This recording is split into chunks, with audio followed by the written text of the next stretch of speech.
આ કદમગીરી ગામનો swimming pool છે, તમે જોઈ શકો છો।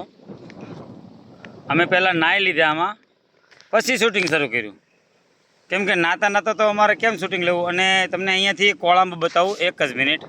પહેલાં આ સ્વિમિંગ પુલ જોઈ લો કદમગીરી ગામનો, અને હવે આવે છે કોળામાં ધામ કમળાઈમાં, જોઈ શકો છો। અમે ત્યાં હતા, તમને તો ખબર જ છે ને, આવનારા બ્લોક અમારા જોયેલા જ છે, તમે જોઈ જાઓ તમે આ નજારો।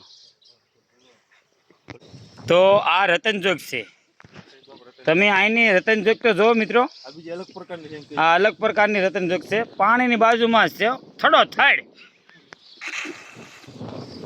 અને જો અમે અમારા મિત્રો સાથે બધા આવ્યા હતા એન્જોય કરવા માટે। આ બધા રત્ન કલાકારો છે, હું પણ રત્ન કલાકાર હતો, પણ મને બરાસોમાં કાઢી નાખ્યો। તો અમે અત્યારે જો એન્જોય કરવા આવ્યા છે, તમે નજારો જોઈ લો। હા, અત્યારે અમે નાઈ નાખ્યા એટલે ધોળા દેખાય, બાકી કલર જાય તો પૈસા પાછા।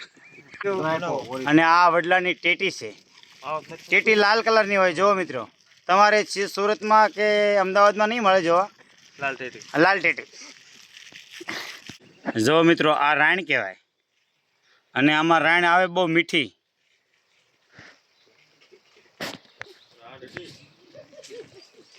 એકવાર તમે મિત્રો આ નજારો જુઓ, તમને એમ થાય કે અમે ફરવા ગયા હોત તો સારું હતું। જુઓ તમે એકવાર,